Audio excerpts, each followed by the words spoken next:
Hola, bienvenidos al test número 21 de Tu Frente al Mundo. El capítulo 21 es un capítulo que, aunque corto, se convierte en el fundamento del marketing digital. ¿Quién lo iba a pensar? Una técnica que lleva ya casi 100 años, como la técnica AIDA que acabas de conocer, es una técnica que durante décadas se ha utilizado en la publicidad y en el mercadeo tradicional. Mi aporte fue utilizar la técnica AIDA en la construcción de discursos de alto impacto, discursos empoderados. Sin embargo, esta técnica te va a servir para todo lo que hagas, incluso dentro de lo que conocemos como marketing digital. Si vas a hablar ante cámara y vas a crear productos digitales, el conocer estos fundamentos te va a servir muchísimo. ¿Quién se iba a imaginar que la invitación que hago en este capítulo de ser los directores de nuestro propio guión se convierte hoy, más que nunca, no solamente en un reto, sino que en una invitación completamente válida? Hoy, más que nunca, es necesario que conozcas el mundo digital, que conozcas las metodologías y las dinámicas que este mundo lleva. Y esta técnica te va a servir para lograr estos objetivos. Ahora bien, vamos a responder este test al que le puedes dar toda clase de aplicabilidad. Por ejemplo, lo puedes aplicar para la construcción de un proyecto que impacte, como te lo digo aquí en el encabezado. Lo puedes utilizar para una presentación empoderada. Lo puedes utilizar para construir un video. Lo puedes utilizar para cualquier tipo de acto comunicativo que quieras desarrollar. ¿Entendido? Así que presta mucha atención y comencemos. Test número 21, tú frente al mundo. Pregunta número 1.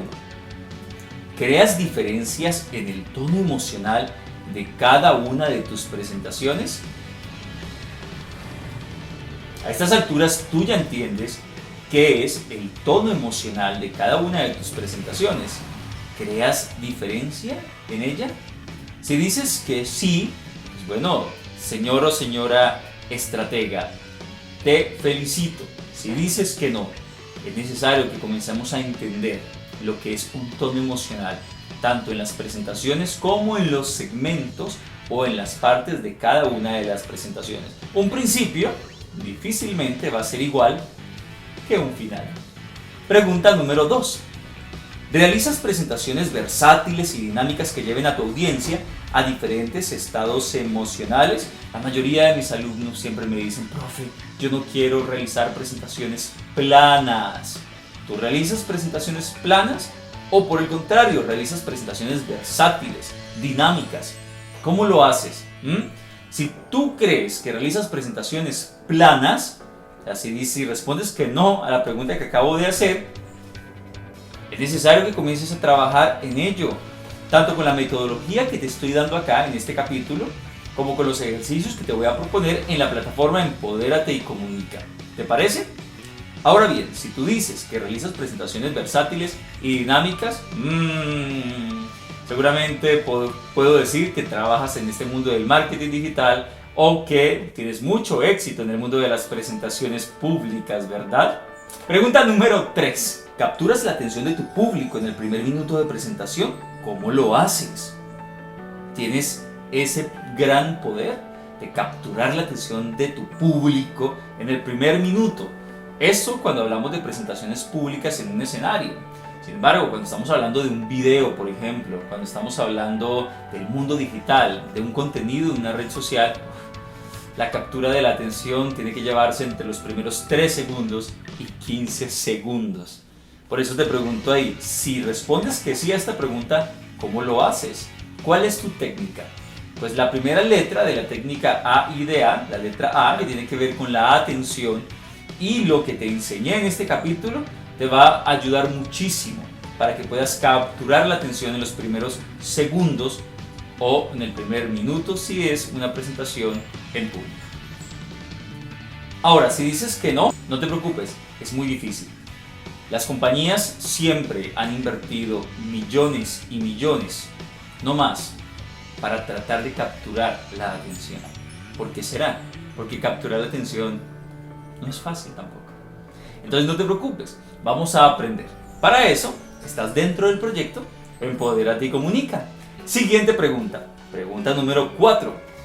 ¿Qué cosas te despiertan la curiosidad sobre un tema? ¿Crees que puede funcionar también con los demás? Esta pregunta es más abierta, es una pregunta que indaga en ti para que luego compares esas cosas que te generan curiosidad, las compares con los demás. ¿Qué cosas te despiertan curiosidad? ¿Por qué hago esta pregunta? La voy a explicar brevemente. Yo me he dado cuenta que muchas veces yo caigo en trampas, ¿sí? Realizo compras, por ejemplo, y después de realizar la compra me pongo a pensar cómo fue que esta empresa me llevó a que le comprara su producto, qué estrategia utilizó, y las descubro y digo, wow, caí en su estrategia. Por ejemplo, despertó mi curiosidad sobre cierto tema y yo seguí el hilo, seguí el juego, me dejé llevar por ellos y finalmente terminé comprando su producto, ¿sí? Entonces es importante que tú seas muy consciente de eso, de cómo te atrapan también. Y en este caso, ¿eres consciente de esas cosas que te generan la curiosidad, que te despiertan la curiosidad? O incluso aunque no lo dice esta pregunta, las cosas que hacen, que tú lleves tu atención hacia ellas. Si eres consciente, es muy bueno que lo hagas, porque luego viene la siguiente pregunta. ¿Tú crees que eres el único o la única que le pasa? ¿No será que a los demás también le pasa? ¿Mucha gente ha caído igual que tú? Eso es lo que me solía pasar a mí. Y yo decía, oh, caí. Y me daba cuenta que muchos caían también en diferentes sesgos psicológicos o estrategias psicológicas implementadas en el marketing de las ventas, en este caso. Entonces, esa pregunta te invita a tener muy presente ello. Vamos con la siguiente pregunta, que es la pregunta número 5. Es una pregunta cerrada, cuya respuesta es sí o no. Dice, ¿sabes despertar la curiosidad de tus interlocutores? ¿Sabes despertar la curiosidad?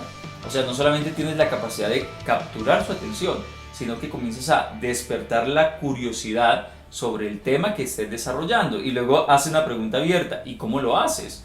¿Cómo despiertas la curiosidad? ¿Tienes algunas estrategias o no las conoces? Si sabes despertar la curiosidad, quiero que seas muy consciente de las estrategias que usas para hacerlo, y obviamente es una invitación a que aprendas más estrategias.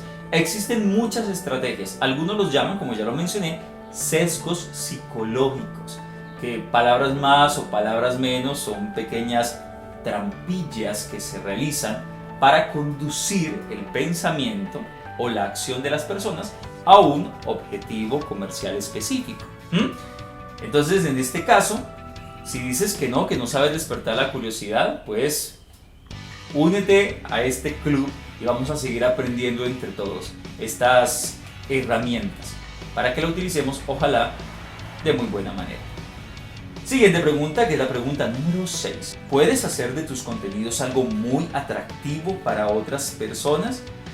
Esta pregunta encierra muchísimas cosas, porque básicamente esta pregunta te dice, no solamente capturas la atención y de pronto mantienes la atención por unos cuantos minutos, puede hacer que lo que dure tu presentación, que sea 10 minutos o una hora, puedes hacerla gratificante para quienes te observan y quienes te escuchan. Puedes crear contenidos altamente atractivos. ¡Qué reto!, ¿verdad? Pero es posible. Este definitivamente es un llamado a la creatividad.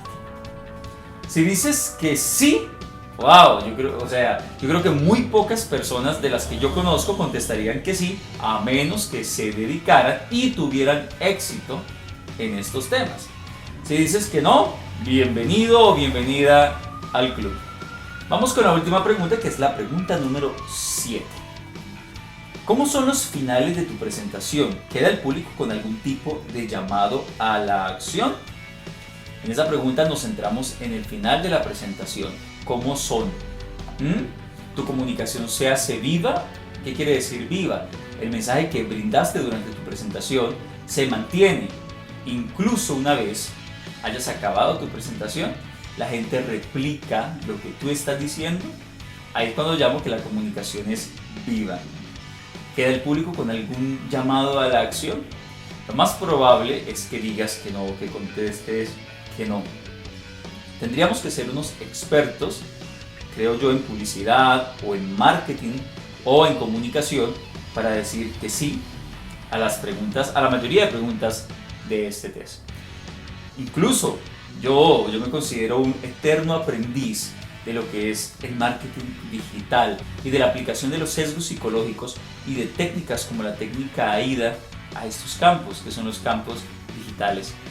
Y cada vez siento que debo aprender más y más y más. Aquí en el proyecto Empodérate y Comunica voy a quedar vacío, voy a entregarte lo que hasta el momento conozco sobre esos aspectos de la comunicación humana que bien puedes aplicar ahora en el marketing digital. ¿Lo puedes creer? Muy bien. Todo este capítulo, ¿qué tal te pareció? A mí, como ya te lo dije, me resulta apasionante y hago una promesa pública de seguir estudiando, indagando, investigando en estos nuevos aspectos de las comunicaciones actuales.